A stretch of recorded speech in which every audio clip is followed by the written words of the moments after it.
Ce podcast est réalisé avec le soutien du Centre pour la cybersécurité Belgique.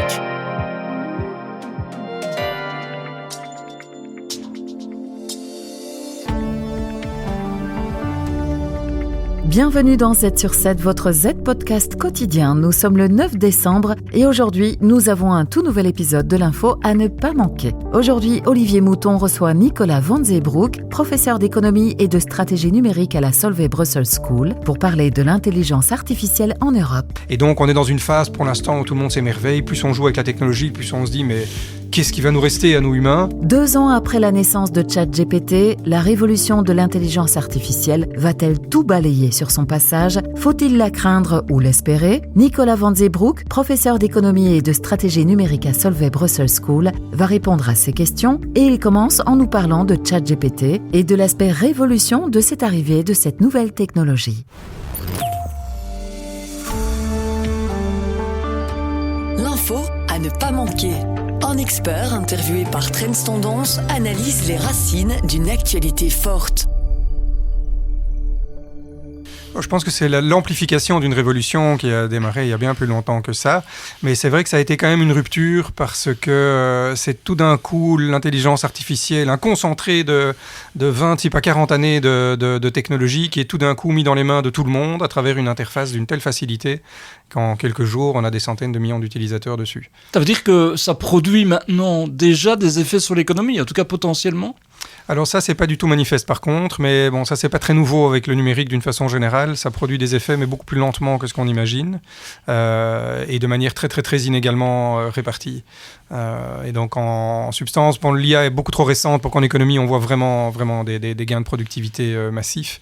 On observe des choses à très petite échelle sur des tâches bien précises. On a effectivement un saut de productivité, par exemple dans les tâches de programmation, donc de codage informatique lui-même, ou dans les call centers de services clients, etc., où on peut effectivement gagner en productivité sur certaines tâches précises, mais ces petits gains sur des tâches précises ne s'accumulent pas encore pour faire des rivières visibles à l'échelle des entreprises, ou moins encore de l'économie tout entière. En même temps, on parle d'une révolution qui pourrait avoir des effets considérables, potentiellement, en tout cas avec toutes ces possibilités potentielles. Est-ce que on doit la craindre ou on doit l'espérer ?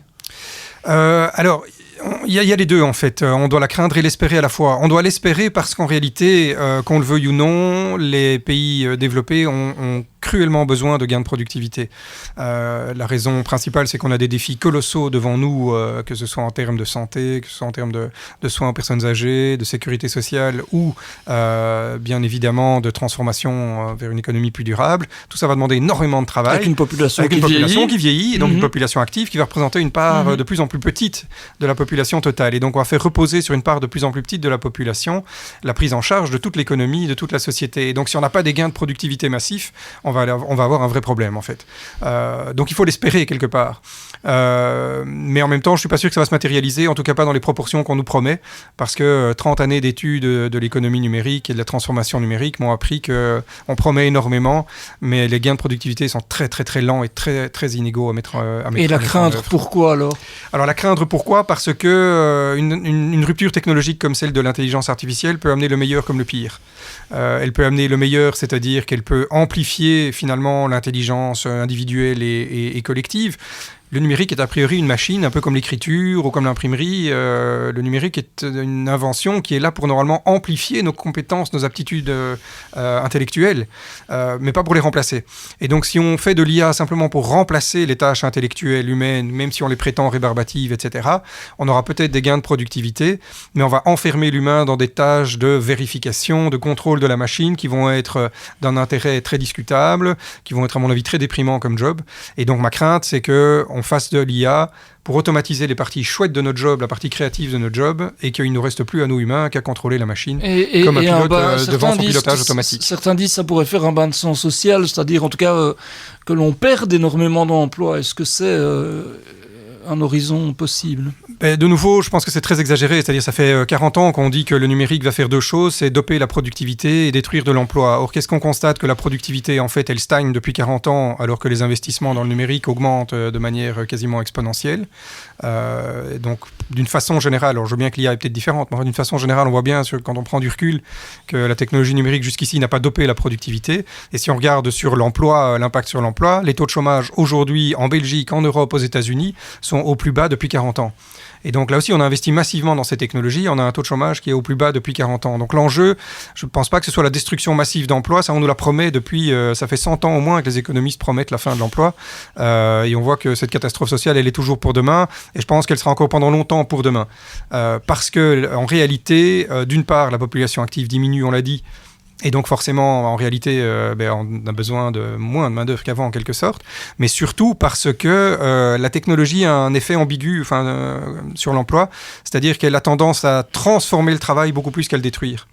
Et donc, elle va effectivement réallouer des tâches. Parfois, la machine va en prendre une partie. Mais quand la machine prend une partie des tâches, en général, elle recrée un besoin d'une autre tâche derrière. Et donc, c'est une transformation plus qu'une destruction d'emploi à laquelle on va assister. Est-ce qu'on a, avec l'intelligence artificielle, potentiellement une révolution qui pourrait... certains ont mis en garde, y compris parmi ses créateurs, qu'elle pourrait être hors de contrôle à un moment? Est-ce que c'est un horizon possible? Et est-ce que c'est aussi, plus positivement, une solution à des problèmes comme le défi climatique, etc. Est-ce qu'on est face à quelque chose qui pourrait potentiellement être vraiment une révolution d'ampleur? Il y a beaucoup d'éléments pour faire une révolution dans ce sens que on a connu 200 ans de révolution industrielle qui ont visé à automatiser les tâches manuelles. Et on a poussé la logique aussi loin qu'on a pu avec des machines qui n'étaient pas dotées de capacités intellectuelles. Maintenant, on est entré dans autre chose depuis une quarantaine d'années et qui s'accélère considérablement avec l'IA, c'est l'automatisation des tâches intellectuelles, des tâches cognitives. Et la robotique intelligente, comme on l'appelle, c'est la fusion des deux, c'est-à-dire des robots qui sont animés de capacités cognitives. Et donc, on a potentiellement une vague d'automatisation qui est effectivement assez révolutionnaire en ce sens qu'elle peut toucher n'importe quel secteur d'activité en théorie, des tâches les plus banales jusqu'aux tâches les plus sophistiquées. Seulement, de nouveau, ces choses sont beaucoup plus lentes qu'on l'imagine dans la mise en œuvre, parce que le diable est dans les détails, et c'est pas parce que ChatGPT est capable d'écrire un texte ou de produire une image en un éclair que nécessairement ça produit de la valeur derrière. Encore faut-il qu'il y ait une fiabilité qui soit là derrière, en phase avec les attentes et les besoins de l'application qu'on vise, etc. Et donc on se rend bien compte que ces gains sont finalement jamais aussi rapides que ceux qu'on imagine. Et donc on est dans une phase pour l'instant où tout le monde s'émerveille. Plus on joue avec la technologie, plus on se dit mais qu'est-ce qui va nous rester à nous humains? Et c'est seulement quand on va beaucoup au-delà de cette utilisation première qu'on finit par se rendre compte, oui mais attendez, ça a quand même vachement ses limites. Et je pense qu'on est en train de plafonner sur un certain nombre de capacités de ces technologies. Et donc voilà. Mais il y a beaucoup de choses qui vont devoir être réinventées, ça c'est certain. Maintenant, l'enjeu de l'autonomisation de ces machines, au point qu'elles prennent le contrôle sur un certain nombre de systèmes, c'est un risque qui, à mon avis, est très théorique à l'heure actuelle, parce que ça reste un bout de logiciel. En quelque sorte, vous débranchez la prise, il n'y a plus de logiciel, il n'y a plus rien. Donc, quelque part, on a envie de se dire, pourquoi prendre-t-elle le contrôle? Il suffit de débrancher la prise, si vous voulez. Alors, ce qui est vrai néanmoins, c'est que nous vivons dans une société où la plupart de nos infrastructures, civiles comme militaires, sont interconnectées à l'Internet tout court. Et donc, de la centrale nucléaire à l'avion de chasse, tout est connecté à l'Internet, mais les feux de signalisation routiers aussi. Et donc, quelque part, cette interconnexion entraîne une vulnérabilité logicielle, c'est-à-dire que le logiciel pourrait théoriquement être utilisé pour commencer à prendre le contrôle d'un certain nombre d'infrastructures critiques. C'était un risque qui existait déjà avec le hacking de ces infrastructures, et c'est un risque qui maintenant est amplifié parce que le hacking devient plus facile et parce qu'on pourrait imaginer un logiciel qui dérape et qui commence à lui-même prendre une initiative de cet ordre-là. Mais encore une fois, je ne pense pas que ce soit la menace première. Est-ce qu'un autre enjeu, c'est le fait qu'on est face, c'était déjà un peu le cas avec les technologies au sens large, mais à un oligopole, voire faire face à un monopole à un moment. C'est-à-dire qu'on a en tout cas très peu d'acteurs qui concentrent ces nouvelles technologies. technologie. Oui, ça c'est un enjeu qui est probablement beaucoup plus critique. C'est effectivement le risque de concentration accrue du pouvoir de marché qui est exacerbé par deux choses. Par le fait que l'IA, pour fonctionner, a besoin d'une puissance de calcul colossale pour entraîner les modèles et puis accessoirement pour les faire tourner, mais surtout pour les entraîner. Aussi, ouais. Voilà. Et ces infrastructures sont monstrueuses en capital, avec des ordres de grandeur auxquels nous, Européens, ne sommes pas du tout habitués. Quand vous voyez qu'Amazon ou Microsoft investissent chaque année à elles seules 50 milliards de dollars ou d'euros chacune dans ces infrastructures, en 5 ans, elles auront investi à deux 500 milliards. Et ça, c'est juste 2 entreprises américaines, mais 500 milliards d'investissements à l'échelle de l'Europe, c'est juste colossal. Et donc, on est pris de court dans une course qu'on a déjà manqué depuis une vingtaine d'années, parce que les nouvelles vagues du cloud, etc., on les a loupées aussi en Europe, avec pour conséquence qu'il y a un déficit d'investissement. Bon, Mario Draghi, dans son rapport, disait 800 milliards. Moi, dans le petit livre que j'ai publié il y a 2 mois, je disais 1500 milliards.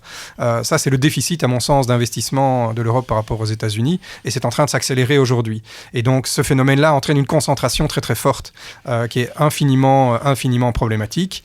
Mais en plus de ça, vous le disiez, il y a les données. Il faut aussi les données. Où sont les données et la puissance de calcul? Actuellement, on estime que 92% des données européennes sont stockées sur des clouds américains, et moins de 4% de la puissance de calcul pour l'IA est installée en Europe.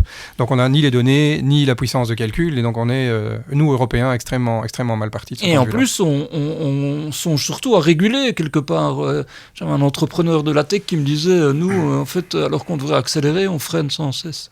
Oui, parce que c'est un peu si vous voulez, il y a un arbitrage très complexe dans l'encadrement des technologies, et en particulier numériques. C'est qu'on est écartelé entre quatre problématiques politiques. Il y en a une qui est la concurrence et les questions de régulation de la concurrence.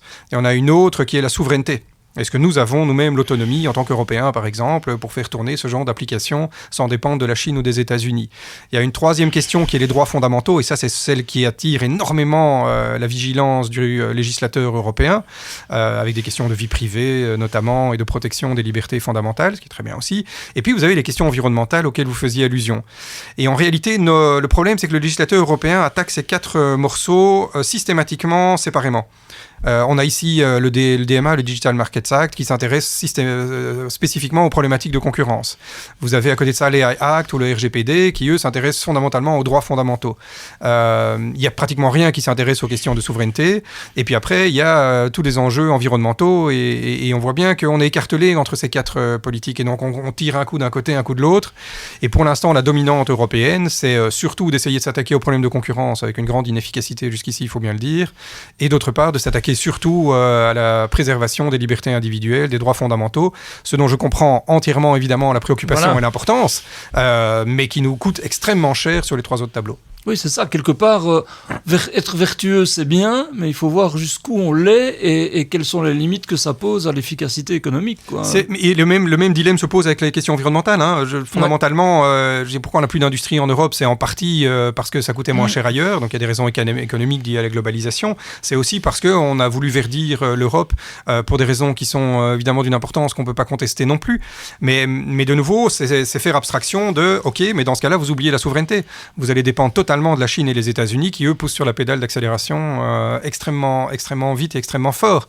Et donc, on va se retrouver confronté peut-être avec une Europe qui sera verte et vertueuse, mais qui n'aura aucun contrôle sur son devenir, sur ses technologies, et qui va être effectivement pieds et poings liés à quelques entreprises ultra dominantes. Est-ce qu'il y a quelques signaux d'espoir? Je pense notamment en Belgique, il y a Odoo, qui est une belle entreprise. Alors, on parle évidemment peut-être de services plus particuliers aux entreprises notamment, mais Odoo, iCare, il y a quand même des licornes technologiques qui voient le jour. Est-ce que c'est quand même une source d'espoir? Bon, on pourrait parler de Mistral en France, évidemment, sur l'IA. Mais... Oui, absolument. Mais de nouveau, je pense que le problème de l'Europe n'a jamais été un déficit d'innovation. On est confronté à un problème de fuite des cerveaux dans une certaine mesure, parce qu'effectivement, les États-Unis payent beaucoup mieux les cerveaux qu'en Europe. Mais fondamentalement, les laboratoires européens, que ce soit universitaires, publics ou privés, font de l'excellente recherche, et on a des startups qui naissent tous les jours avec des idées brillantes. Et on n'a pas de problème problème d'innovation en Europe.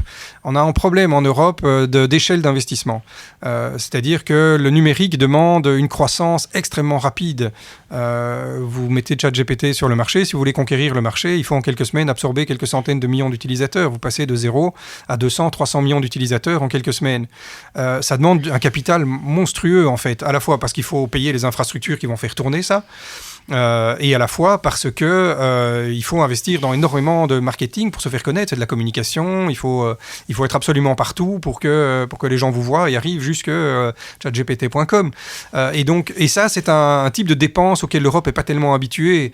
Nous, on est habitué à investir dans du capital physique et fait accessoirement un petit peu de dépenses on va dire générales pour essayer de faire grandir un business. On n'est pas habitué à engloutir d'emblée dans une start-up que personne ne connaît des milliards et des milliards dans du vent finalement, parce que c'est de la publicité, c'est de la communication. Et d'ailleurs, il y a des acteurs qui vont aux États-Unis chercher ce capital risque, en réalité. Mais la plupart le font. Ceux qui veulent vraiment, celles qui veulent vraiment grandir en Europe sont presque obligés d'aller chercher du capital aux États-Unis. Puis un dernier problème, c'est quand vous voulez grandir dans le monde numérique, vous devez grandir très très vite. Mais grandir très vite, ça veut dire très très vite traverser des frontières. Or, en Europe, traverser une frontière, ça reste un défi incommensurable pour une petite entreprise. Parce que vous avez besoin d'une personnalité juridique dans chaque pays où vous voulez opérer. Vous devez vous conformer à des législations qui sont différentes. Vous avez un régime fiscal qui est différent, des règles sociales pour le travail, etc., qui sont complètement différentes. Bref, chaque fois que vous voulez, vous, Belge, par exemple, aller vendre à Paris, vous allez vous entrer dans de l'import-export, quoi. Et vous devez créer une personnalité juridique en France, en Allemagne, etc. Ça prend un temps fou. Et donc, quand vous êtes une petite entreprise, c'est vraiment c'est un chemin de croix. Et donc, c'est beaucoup plus facile de grandir en Chine ou aux États-Unis, qui sont deux gigantesques marchés très homogènes, où une seule personnalité juridique vous permet d'accéder d'emblée à 300, 400 millions de consommateurs, 1,5 milliard dans le cas de la Chine ou de l'Inde. La solution serait plus d'Europe. Il faut plus d'Europe, mais il faut absolument abattre les frontières européennes. Sans ça, je pense que le devenir de la croissance des entreprises européennes va être bridé par la réglementation, par un capital risque insuffisant et par une logique nationale qui prend le dessus et qui arrête tout. L'Europe est à la traîne sur le secteur de l'intelligence artificielle. Elle ne manque pas d'innovation, mais de stratégie, comme nous avons pu le constater dans ce podcast. Pour rappel, notre invité Nicolas Van Zeebroek sort son livre intitulé « L'économie numérique, enjeux et ressorts d'une révolution », sorti en septembre dernier. Merci d'avoir été à l'écoute de ce podcast. On se retrouve demain pour un nouvel épisode avec la tech au quotidien. Les journalistes de Trends Tendance épinglent une idée technologique qui boostera votre productivité. Mais avant ça, nous vous laissons avec une rubrique cybersécurité sur la fraude au CEO et surtout, comment l'éviter? Un conseil présenté par le Centre pour la cybersécurité Belgique. Restez à l'écoute. Z sur 7, le podcast quotidien de Trends Canal Z.